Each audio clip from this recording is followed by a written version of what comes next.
Myself, Dr. Rekha Kalani, Associate Professor, Department of Chemistry, GDV Government Girls College, Kota. BSc Part second paper second unit fourth carboxylic acid derivatives के part first में आपका स्वागत है। हमने carboxylic acids के अंदर mono carboxylic acids और di carboxylic acids के बारे में पढ़ा। आज हम जो है वो इनके डेरिवेटिव्स के बारे में देखते हैं कि किस तरह से कार्बोक्सिलिक एसिड्स के कौन कौन से डेरिवेटिव्स हैं। इनके अंदर हम देखें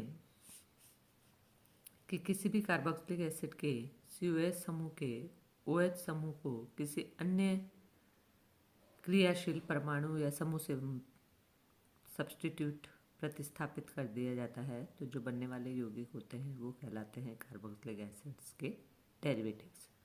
जैसे कि RC⋯OH, इसमें से -OH निकाल के हम अगर हेलोजन लगा देते हैं, X हेलोजन हो सकता है, OR हो सकता है, OCOR हो सकता है, NH2 हो सकता है, तो ये जो डेरिवेटिव्स बनेंगे, ये जो कंपाउंड्स बनेंगे वो हमारे कार्बोक्सिलिक एसिड्स के डेरिवेटिव्स कहलाएंगे।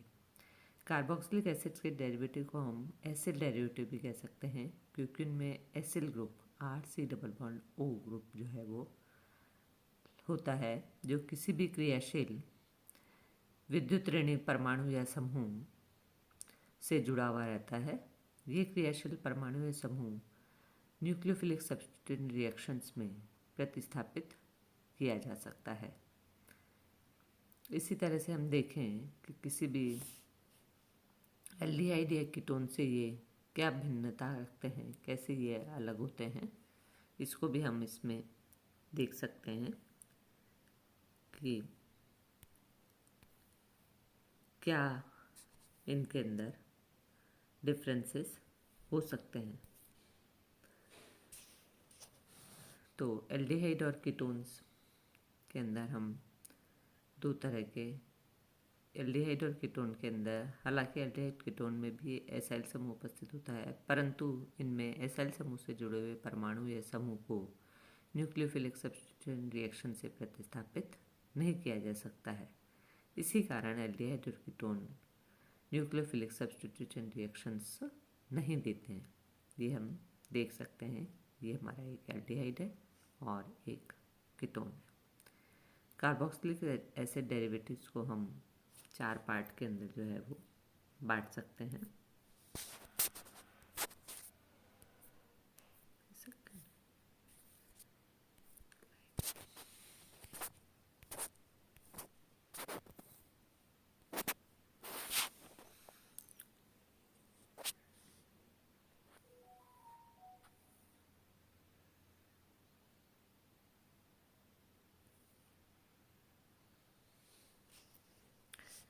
RCOCH -OH को रिप्लेस करके हम RCOCl एसिड क्लोराइड्स इनसे बना सकते हैं। दूसरा एस्टर्स इनसे बना सकते हैं RC⋯O OR। इसी तरह से एनहाइड्राइड्स इनसे फॉर्मेशन होता है RC⋯O OC⋯O R। और इसी तरह से अमोनिया NH2 के साथ में जब करवाते हैं तो एसिड एमाइड्स इनसे बनते हैं RCONH2। तो इन्हें कार्बोक्सिलिक एसिड्स के डेरिवेटिव इसलिए कहते हैं क्योंकि ये जब इनका हाइड्रोलिसिस करते हैं तो ये वापस जो है वो हमें कार्बोक्सिलिक एसिड्स देते हैं।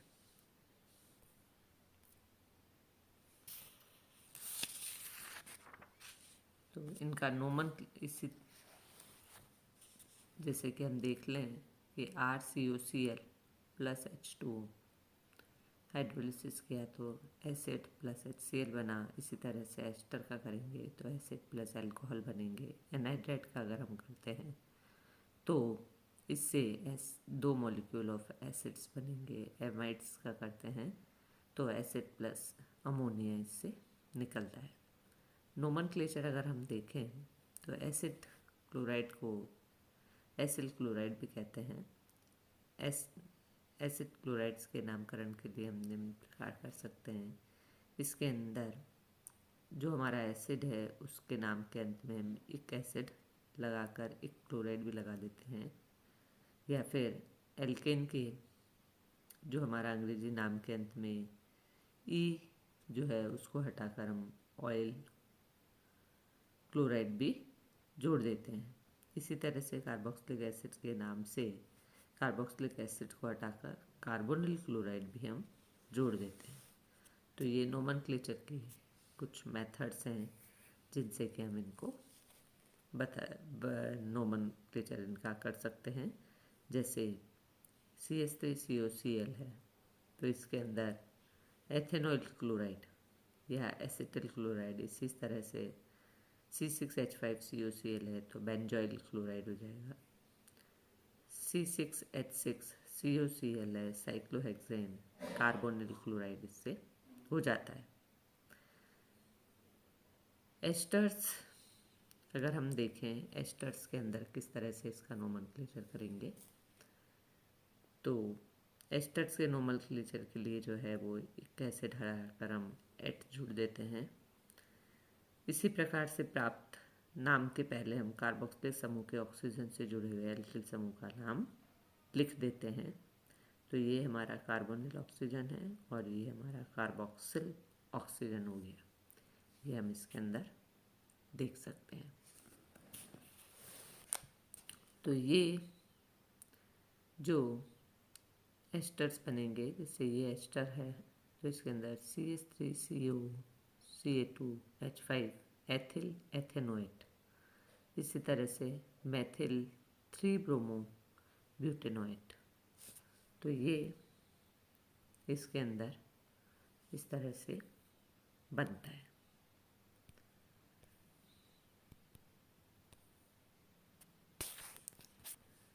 फिर उसके बाद में साइक्लिक एस्टर्स अगर हम देखें तो ये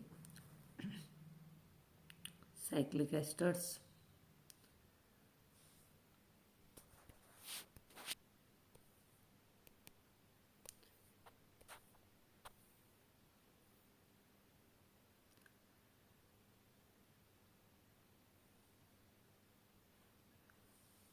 एस्टर्स की अगर हम स्ट्रक्चर को अगर देखते हैं तो एस्टर का कार्बोनिल समूह जो है वो एनहाइड्राइड की अपेक्षा अधिक स्थायित्व रखता है, क्योंकि एनहाइड्राइड में दोनों कार्बोनिल समूहों में ऑक्सीजन के इलेक्ट्रॉन पेयर को हम जोड़ सकते हैं।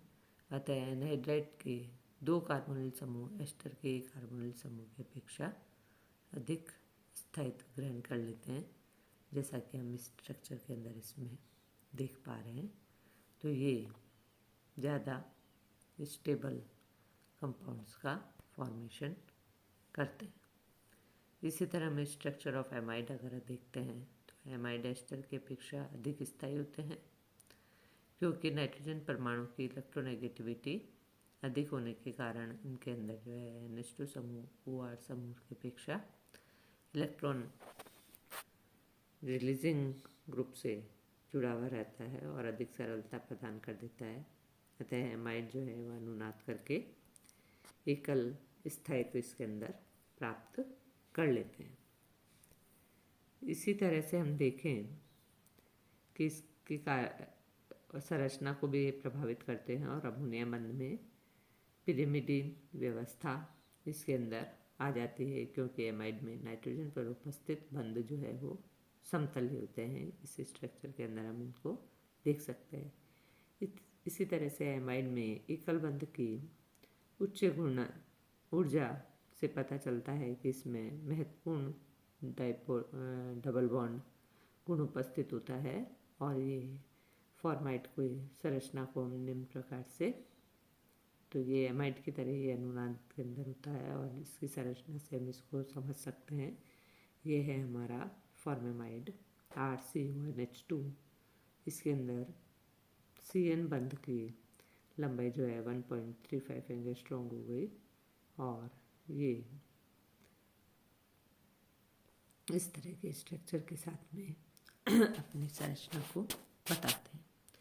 इसी तरह से हम देखें यूरिया की संरचना क्या होगी, क्या स्ट्रक्चर होगा, तो कार्बोनिक एसिड OHCO OH में से दोनों H समूहों को एमिनो समूह द्वारा अगर हम प्रतिस्थापित कर लेते हैं तो यूरिया हमें प्राप्त होता है। ये एक वीक बेस है, परंतु एमाइड की अपेक्षा अधिक क्षारीय और प्रबल अम्लों के साथ में ये सॉल्ट भी बनाता है। इसकी एमाइडों से अधिक बेसिक नेचर का कारण इसके बेसिक नेचर का कारण जो है वो अम्ल से प्रोटॉन ग्रहण करने के पश्चात बने हुए जो कैटायंस होते हैं उनका अनुनाद द्वारा स्टेबलाइज्ड होना होता है, जैसा कि हम इस स्ट्रक्चर के अंदर देखते हैं NH2CO NH2+H+। तो ये जो प्रोटॉन ग्रहण करता है उससे जो हमारा प्रोटॉन ग्रहण करने के पश्चात में जो कैटायन बनता है उस वो रेजोनेंस से स्टेबलाइज होता है और उस वो पॉजिटिव चार्ज जो है ऑक्सीजन पे भी आता है और दोनों नाइट्रोजन पे आता है और रेजोनेटिव स्ट्रक्चर बनाते हैं, इसलिए इसकी स्टेबिलिटी जो है वो ज़्यादा हो जाती है। इसी तरह से हम देखें कि एसिड डेरिवेटिव्स के रिलेटिव स्टेबिलिटी, इनकी रिलेटिव स्टेबिलिटी को अगर हम देखते हैं तो रिलेटिव स्टेबिलिटी जो है वो एसिड डेरिवेटिव्स की क्या रहती है। एसिड डेरिवेटिव्स में पाई इलेक्ट्रॉनों का डिलोकलाइजेशन एसएल समूह से जुड़े हुए एक्स समूह कोई भी हो सकता है ClOr OCOR या NH2 के इलेक्ट्रॉन प्रदान करने की क्षमता पर निर्भर करता है। इलेक्ट्रॉन प्रदान करने की क्षमता अगर अधिक होने पर एक्स समूह के परमाणु जो कि एसिल समूह से सीधा हुआ जुड़ा रहता है उस पर उपस्थित जो हमारा आबंधी इलेक्ट्रॉन युग्म है की अंतरक्रिया होती है, इंटरेक्शन होता है और CO बॉन्ड के पाई इलेक्ट्रॉन के साथ में अधिक होती है, अतः पाई इलेक्ट्रॉनों का डिलोकलाइजेशन जो है वो आसानी से इसके अंदर हो जाता है और इस डिलोकलाइजेशन के कारण ही एसिड डेरिवेटिव्स का स्टेबिलिटी जो है वो अधिक होती है। एसिड डेरिवेटिव्स में एक्स समूह के इलेक्ट्रॉन प्रदान करने की क्षमता का क्रम इस प्रकार होता है। इसको हम देख सकते हैं, सबसे ज़्यादा एमाइड, फिर OR, फिर OCOR एनाइड्राइड और फिर हेलोजन होते हैं। ये क्रम एक्स समूह की इलेक्ट्रोनेगेटिविटी पर निर्भर करता है, जैसे कि Cl की सबसे ज़्यादा होती है, फिर OCOR, फिर OR, फिर NH2 की। तो ये इसके अंदर हम इसके स्ट्रक्चर से इसको एक्सप्लेन कर सकते हैं। एसिड क्लोराइड जो है, एसिड क्लोराइड में कार्बन क्लोरीन बंध लंबाई अधिक होने के कारण क्लोरीन के जो 3p ऑर्बिटल्स का कार्बोनिल समूह के p ऑर्बिटल से ओवरलैपिंग बहुत ही कम होता है, इसीलिए क्लोरीन पर उपस्थित जो इलेक्ट्रॉन पेयर है, बॉन्डिंग इलेक्ट्रॉन पेयर, वो कार्बोनिल समूह के पाई सिस्टम से डिलोकलाइजेशन बहुत ही कम हो पाता है और धनावेश कार्बोनिल समूह कार्बन पर ही लोकलाइज्ड रह जाता है। तो इसीलिए इसके अंदर जो है एसिड क्लोराइड के क्लोरीन परमाणु का भी नेगेटिव इंडक्टिव इफेक्ट होगा, -I इंडक्टिव इफेक्ट, इसके भी +R इफेक्ट से अधिक हो जाता है, इसीलिए इसके अंदर स्थायित्व जो है वो बहुत कम होता है। एनहाइड्राइड्स के अंदर हम देखें तो एनहाइड्राइड एसिड क्लोराइड की अपेक्षा अनुनाद करके स्थायित्व प्राप्त कर लेते हैं, क्योंकि एनहाइड्राइड में 2 कार्बोनिल समूह होते हैं जो कि अनुनाद में भाग लेते हैं, इसीलिए ऑक्सीजन पर जो उपस्थित बॉन्डिंग इलेक्ट्रॉन पेयर है वो कार्बोनिल समूह के पाई सिस्टम के साथ में इंटरेक्शन कर लेता है और इफेक्टिवली डिलोकलाइज्ड हो जाता है। इसी तरह से हम एस्टर्स का देखें तो एसिड एनहाइड्रेट की अपेक्षा एस्टर्स जो हैं वो ज़्यादा स्थायित्व प्राप्त कर लेते हैं, क्योंकि एनहाइड्रेट में भी 2 कार्बोनिल समूह अनुनाद में भाग लेते हैं, तो इससे जो है वो इनकी स्टेबिलिटी बढ़ जाती है। इसी तरह से हम देखें एमाइड्स का तो नाइट्रोजन की इलेक्ट्रोनेगेटिविटी ऑक्सीजन से कम होती है, इसलिए नाइट्रोजन अधिक आसानी से इलेक्ट्रॉन प्रदान कर सकता है और एमाइड प्रभावी रूप से अनुनाद द्वारा स्टेबलाइज हो जाता है। तो ये हम इसके अंदर देख सकते हैं, अनुनाद के कारण ये एमाइड के कार्बन नाइट्रोजन बॉन्ड में डबल बॉन्ड कैरेक्टर भी आ जाता है और ये एमीन की तुलना में एमाइड का कार्बन नाइट्रोजन बॉन्ड छोटा हो जाता है और इनकी स्टेबिलिटी जो है वो बढ़ जाती है। तो स्टेबिलिटी का क्रम अगर हम देखें कि किस तरह से स्टेबिलिटी इसके अंदर बढ़ती है, तो ये स्टेबिलिटी के बढ़ने का क्रम जो है वो RCOCl में सबसे कम स्थायी होते हैं, फिर एनाइड्राइड होते हैं उससे थोड़ा ज़्यादा स्थायी, फिर एस्टर्स और ज़्यादा स्थायी, और एमाइड्स जो हैं वो सबसे ज़्यादा स्थायी इसके अंदर होते हैं। तो ये इनकी रिलेटिव पोजीशंस, रिलेटिव स्टेबिलिटी को हम इस तरह से कंपेयर कर सकते हैं। इसके बाद में हम देखें कि इनकी फिज़िकल प्रॉपर्टीज़ क्या हैं कार्बोक्सिलिक ग्रुप की। तो कार्बोक्सिलिक ग्रुप की फिज़िकल प्रॉपर्टीज़ के अंदर ये एसिड क्लोराइड जो हैं वो तीक्ष्ण गंधयुक्त रंगीन लिक्विड होते हैं और लो मेल्टिंग पॉइंट वाले ठोस होते हैं। फिर क्योंकि एसिड क्लोराइड में कोई क्रियाशील हाइड्रोजन परमाणु नहीं होता है, इसी कारण इसमें हाइड्रोजन बॉन्ड द्वारा संगुणन संभव नहीं होता है और ये लो टेम्परेचर पर ही उबलते हैं। एसिड क्लोराइड में हाइड्रोजन नहीं होने के कारण ये जल में एविल होते हैं, परंतु इसके लोअर मेंबर्स जो हैं वो सॉल्युबल होते हैं। इनके क्वथनांक भी जिनके कॉरेस्पॉन्डिंग एल्डिहाइड और कीटोन्स के समान ही होते हैं, परंतु कॉरेस्पॉन्डिंग कार्बोक्सिलिक एसिड से इनके क्वथनांक जो है वो कम होते हैं, क्योंकि कार्बोक्सिलिक एसिड्स के अंदर जो है वो हाइड्रोजन बॉन्ड का फॉर्मेशन हो जाता है। तो ये इनकी फिज़िकल प्रॉपर्टीज़ को हमने देखा कि क्या क्या इनकी फिज़िकल प्रॉपर्टीज़ जो हैं वो हम बता सकते हैं। उसके बाद में जो है इनका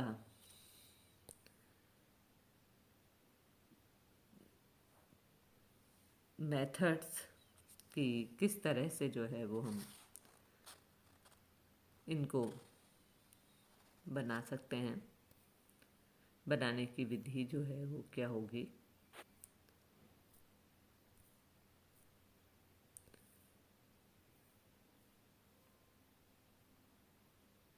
तो एसिड डेरिवेटिव्स को बनाने के लिए सबसे पहले हम देखें एसिड क्लोराइड्स को हम कैसे बना सकते हैं। एसिड क्लोराइड कार्बोक्सिलिक एसिड्स के डेरिवेटिव होते हैं। इनके अंदर COH समूह के OH समूह को हम क्लोरीन द्वारा प्रतिस्थापित कर देते हैं। इनका जनरल फार्मूला RCOCl होगा और फंक्शनल ग्रुप जो है COCl होता है। इनको अगर हम कार्बोक्सिलिक एसिड पर PCl5 PCl3 की क्रिया से बना सकते हैं। प्रयोगशाला में एसिड क्लोराइड कार्बोक्सिलिक एसिड पर फास्फोरस ट्राईऑक्साइड और पेंटाक्लोराइड की अभिक्रिया द्वारा भी हम बना सकते हैं। RCOH प्लस PCl3, तो RCOCl plus H3PO3, RCOCl plus PCl5, RCOCl plus POCl3 plus HCl। इसी तरह से reaction of thionyl chloride with carboxylic acids, इनसे भी हम इसको बना सकते हैं। तो ये कार्बोक्सिलिक एसिड की थायोनाइल क्लोराइड के साथ में क्रिया करने पर एसिड क्लोराइड प्राप्त होते हैं। RCOH plus SOCl2, RCOCl plus SO2 plus HCl। इस अभिक्रिया में भी कार्बोक्सिलिक एसिड्स का OH समूह क्लोराइड आयन की अपेक्षा अच्छे क्लोरोसल्फाइड समूह में प्रतिस्थापित हो जाता है। इसीलिए जब क्लोराइड आयन कार्बोनिल समूह के कार्बन पर आक्रमण करता है तो एक टेट्राहेड्रल इंटरमीडिएट बनता है और ये इंटरमीडिएट जो है वो क्लोराइड आयन के समूह के रूप में अवशिष्ट समूह के रूप में नहीं निकल पाता है, जैसा कि हम इसकी मैकेनिज्म के अंदर भी देख रहे हैं। ये है थायोनाइल क्लोराइड के साथ में इसकी मैकेनिज्म कि किस तरह से जो है ये वो टेट्राहेड्रल इंटरमीडिएट बनाता है। इसी तरह से ये हमने देखा एसिड क्लोराइड की बनाने की विधि। इसी तरह से हम देखें कि एसिड एनाहाइड्राइड्स को हम एसिड क्लोराइड से एनाहाइड्राइड के अंदर इसको हम कैसे परिवर्तित कर सकते हैं। तो ये जो है वो